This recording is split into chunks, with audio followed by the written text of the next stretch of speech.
Hello guys and welcome to the lab lecture. इस lecture में हम लोग सीखेंगे कोड करना एक सिंपल लीनियर रिग्रेशन को।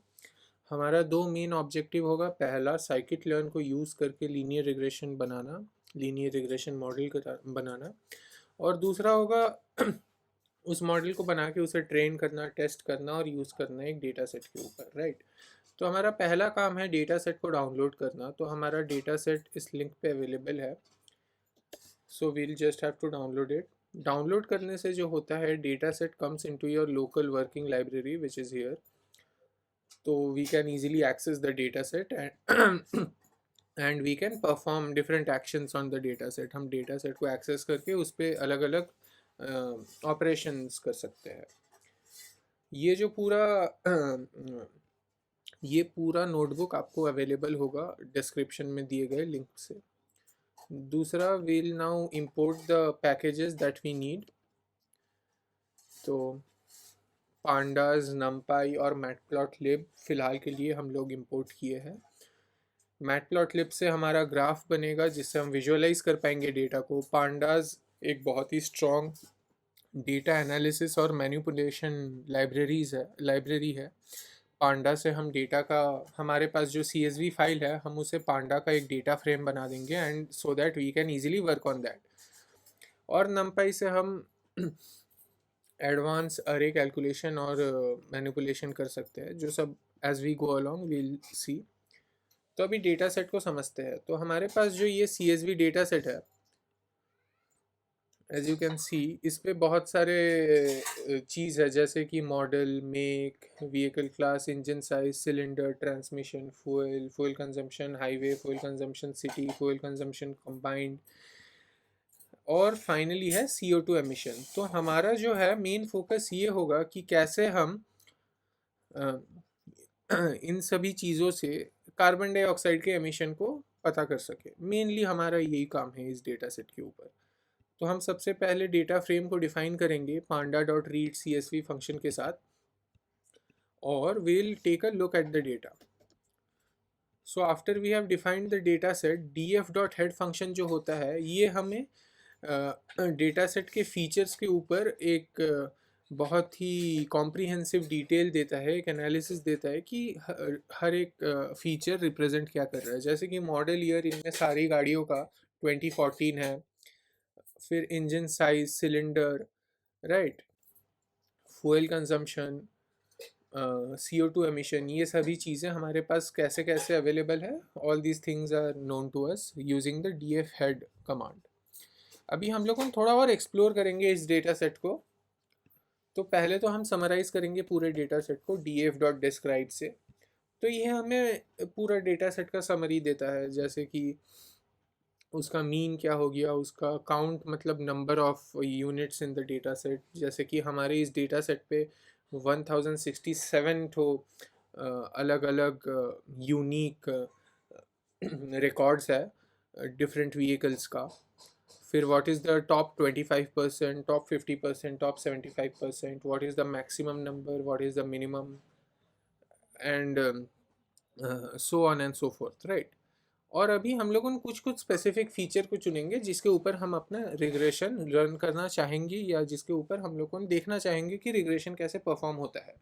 जैसे कि हमें पता है कि रिग्रेशन क्या इज़ कंटिन्यूअस वैल्यूज, तो हम obviously we can not choose things like make, model, vehicle class, right, क्योंकि ये सब टेक्स्ट है and they don't contribute on the factor of CO2 emission। CO2 emission mainly depend किस चीज़ पे करेगा कि इंजन कैसा है, इंजन साइज कैसा है, इंजन में सिलेंडर्स कितने हैं, राइट, फ्यूल कंजम्पशन कितना है, which is one of the major thing. So we'll now select some of the specific feature. तो सिलेक्टेड डेटा फ्रेम जो है हम वो देखेंगे। ओके, सो यहाँ पे सिलेंडर्स, अच्छा स्पेलिंग मिस्टेक है यहाँ पे, सिलेंडर्स, हाँ। तो अब जब हमारे पास ये चीज़ प्रिंट हो गया है, so we'll see the top 10 records of our data set. तो engine size 2, cylinder 4, fuel consumption combined 8.5, CO2 emission 196। ऐसे हमारे पास 0 से लेकर 9 मतलब पहला 10 डेटा सेट अवेलेबल है। हम लोगों ने ये हर एक फीचर को प्लॉट भी कर सकते हैं और उसका हिस्टोग्राम भी एक दिखा सकते हैं यहाँ पे। So this is the histogram of the entire thing, right. Engine size का हिस्टोग्राम, सिलेंडर्स का, CO2 एमिशन का, फ्यूल कंजम्पशन कॉम्बाइंड का। अब हम क्या करेंगे, हम अभी अलग अलग फीचर्स को प्लॉट करेंगे CO2 एमिशन के साथ, क्योंकि अल्टीमेटली हमारा डिपेंडेंट वेरिएबल होगा CO2 एमिशन, क्योंकि CO2 emission depends on engine size, it depends on cylinder and it depends on the fuel consumption. And we will try to figure out कि कौन सा feature variable लेने से हमारा जो सिंपल लीनियर रिग्रेशन का model है वो बेहतर बनेगा। हमारा जब फ्यूल कंजम्पशन के साथ एमिशन को प्लॉट किया गया तो ऐसा एक ग्राफ आ रहा है। एक ये ग्राफ में 1067 तो डेटा सेट है एंड बहुत स्मॉल एरिया में ये चीज़ डिस्प्ले हो रहा है, इसलिए डॉट सब आपको एक लाइन का जैसे दिख रहा होगा, but each individual blue dot is representing one individual vehicle class. All right, now this in respect of engine size and cylinders भी प्लॉट कर लेते हैं। तो इंजन साइज में जैसे कि देखा जा रहा है, इसमें जो लाइन थोड़ा स्लैंट में था, इसमें वही लाइन थोड़ा ज़्यादा वर्टिकली है, एंड इसमें वो चीज़ और वर्टिकली है with different cylinder and emission aspects, right. तो अभी हम क्या करेंगे, सबसे पहले तो एक डेटा सेट को क्रिएट करेंगे ट्रेन और टेस्ट में डिवाइड करके। तो हमने इसमें क्या लिया है, 80% of the entire data set will be training and 20% of the entire data set will be used for testing। तो हम लोग रैंडमली 80% डेटा सेट चूज़ करेंगे। हम लोग जो रैंडमली 80% चूज़ किया है वो डेटा सेट को हम लोग ट्रेन करेंगे, एंड हम लोग जो है बाकी का 20% से टेस्ट करेंगे। टाइम आप मेनी टाइम्स लोगों को ऐसा करते हुए देखा गया है कि वो टॉप का 80% चूज़ करते हैं ट्रेनिंग के लिए, लास्ट का 20% चूज़ करते हैं टेस्टिंग के लिए। But if we choose random data, our training and testing models, training and testing data sets becomes ultimately more better. Now we'll see the graph again against the engine size। अभी modelling में हम लोग क्या करेंगे, modelling में first of all we will import the sklearn, scikit-learn and we will import the linear model. और secondly हम लोगों ने एक रिग्रेशन के लिए लीनियर रिग्रेशन का एक ऑब्जेक्ट बना लेंगे, एंड उसके ऊपर हम लोग को दो अरे बनाएंगे, ट्रेन का एक्स और वाई वेरिएबल का, and we will fit the data into the regression object. एंड फाइनली हम लोग कोएफिशिएंट और इंटरसेप्ट को प्रिंट आउट करेंगे। कोएफिशिएंट मतलब obviously the value of the coefficient, and intercept as we know is where the regression line is intercepting the y-axis. As mentioned before, coefficient and intercept in simple linear regression are the parameters of the fit line. तो जैसे कि y is equal to coefficient multiplied by x plus the intercept। तो y is equal to coefficient times x plus intercept वाला जो line है, that उसका coefficient और intercept हमें रिग्रेशन लाइन को फिट करने से मिल जाता है। अभी हमें जो है वो आउटपुट को प्लॉट करना है। तो हम यहाँ पे पहले तो स्कैटर कर देंगे इंजन साइज और CO2 एमिशन को, और उसके ऊपर हम लोग फिट करेंगे इस लाइन को, रिग्रेशन लाइन को। ऑलराइट, रेड कलर का हमें रिग्रेशन लाइन फिट करना है ब्लू डेटा का ऊपर, ताकि वो उसका विजिबिलिटी बढ़े। And after printing the output you can see that ये red line is the simple linear regression that we found out in our data set।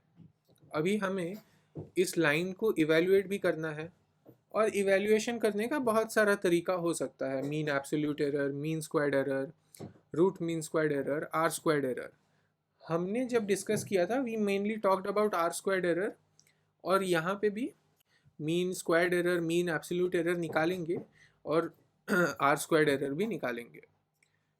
तो आर स्क्वायर वैल्यू निकालने के लिए हम लोग वापस sklearn मैट्रिक्स से इंपोर्ट करेंगे R2 स्कोर को, और उसके बाद हम इस मॉडल को जो ट्रेन किया है हमने upon train X and train Y, हम इस मॉडल को अभी टेस्ट करेंगे। तो हमारे पास टेस्ट डेटा सेट में जो इंजन साइज और CO2 एमिशन था, we will take that and we will convert it into a NP array, and after converting into an NP array we will fit the regression line to predict the outcome, और उसके बाद इसको run करने से we will get our evaluated model। तो हमारे पास दिखा रहा है मीन एब्सोल्यूट एरर है 25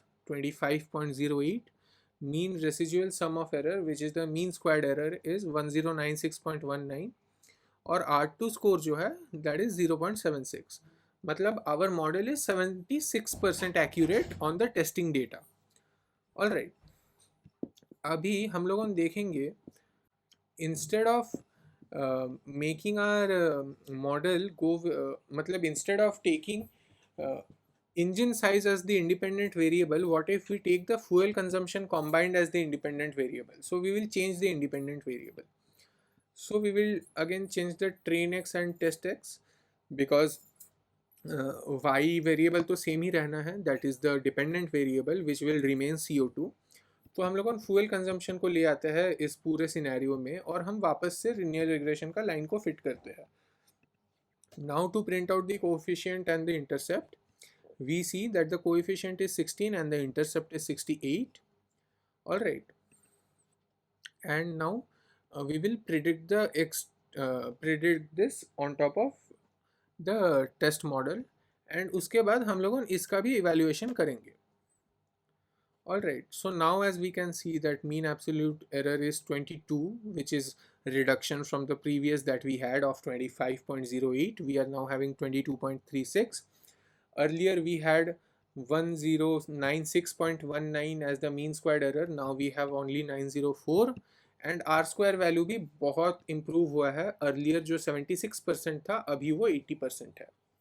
तो इससे हमें observation क्या मिलता है कि मीन एब्सोल्यूट एरर बहुत ज़्यादा ख़राब था when we used engine size और rather than fuel consumption, and it is not just about mean absolute error, R square value भी बहुत ज़्यादा ख़राब था।